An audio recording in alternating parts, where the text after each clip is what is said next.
How many manuscripts of the New Testament do we have from the first Christian century? None. From the decades after the books were written, how many do we have? The years afterwards, the decade, none. 0.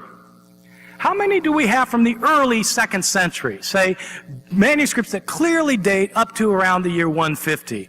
We have 1 scrap. This is it. This may look big because it's a big screen. This is the actual size. It's the size of a credit card. It's written on both front and back. It's from John chapter 18. It has several verses on it. You can see this little scrap has parts of 7 lines on it. It's a very important manuscript because it's the earliest one we have. It's the early 2nd century, and it is the only manuscript we have from the early 2nd century. That's it. How many complete manuscripts do we have from the 2nd and 3rd centuries? We're not just talking about decades now after these things were originally written and copied and mistakes made and mistakes replicated and then more mistakes made and more replicated. We're not talking about years or decades. We're talking about centuries. How many complete manuscripts do we have from the 2nd and 3rd centuries? None. 0. Well, if we have 5,500 manuscripts, where are they from? When are they from? Well, 94% of our surviving manuscripts come from the 9th century and later. 94% come from the 9th century, which is great if you want to know what the Bible looked like when Christians were reading it in the year 890. But if you want to know how they were reading it in the year 70, you've got a problem, because you don't have manuscripts from that period.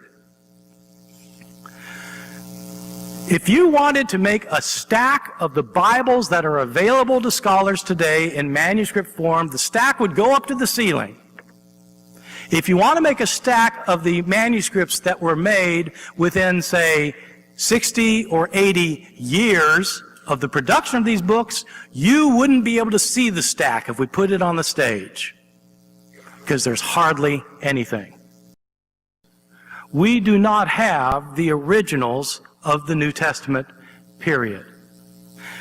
In order to understand what I mean by that, we have to realize how books were made in the ancient world.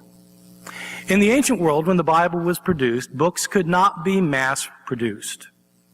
This was before electronic publication, Kinko's, or the printing press. Books were written by hand, and they were copied by hand. If you wanted a copy of a book, somebody had to copy it for you, or you had to copy it yourself. You copied it 1 page, 1 sentence, 1 word at a time. What happens when somebody sits down to try to copy a book by hand? Invariably what happens is they make mistakes, either on purpose or accidentally. Scribes who copied texts in the ancient world changed their texts. Let me explain how it worked by giving an example from the New Testament, the Gospel of Mark. We're not sure who Mark was, when he lived, where he lived. Whoever he was, he wrote a gospel. If anybody wanted a copy of this Gospel of Mark, they had to make a copy by hand, and so they did so. But invariably, they made a mistake or 2 or 3 or 20. When someone came along who wanted a copy of that copy, they copied the copy and they replicated the mistakes that the first copyist made. And they made their own mistakes. And then when a third person came along to copy the copy of the copy, they replicated the mistakes of both of their predecessors and made mistakes of their own. And it went on like this, week after week, month after month, year after year, decade after decade, century after century. The only time mistakes got corrected in the process was when somebody was copying something and realized that there was a mistake and thought that his predecessor had made a mistake and so tried to correct the mistake. The problem is there's no telling whether a person who corrected the mistake corrected it correctly. It's possible that he corrected the mistake incorrectly, in which case you have 3 forms of the text: the original text, the text that was changed, and the incorrect correction of the change. Things like that go on for a very long time. We don't have the original copy that Mark made. We don't have the first copy. We don't have copies of the copy. We don't have copies of the copies of the copies of the copies of the copies of the copies.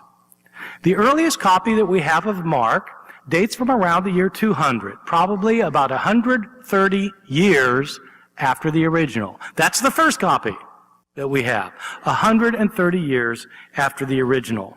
We don't have the originals of Mark or of any other book of the New Testament. If God preserved the original text intact, where is it? Why don't we have it, and why doesn't he know where it is? I don't know the answer to that. If the question means, are the original New Testament documents lost, then yes, of course they are. Only quacks and charlatans, people who got their diplomas from a Cracker Jack box, would argue otherwise.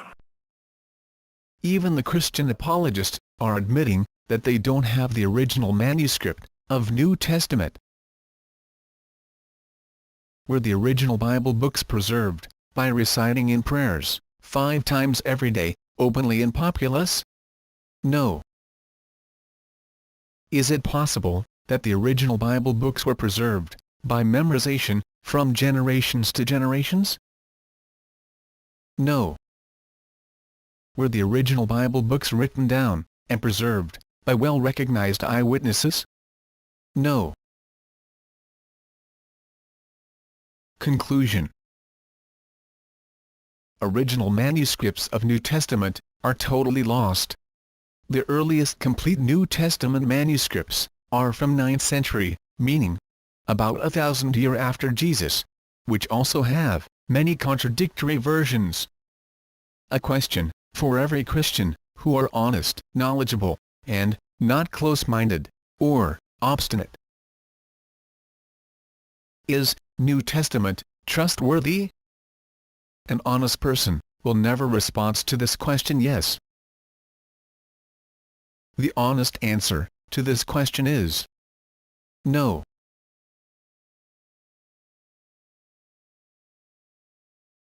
Like, share, and subscribe to create awareness. We are also available on Facebook, Google+, Twitter, and Pal Talk.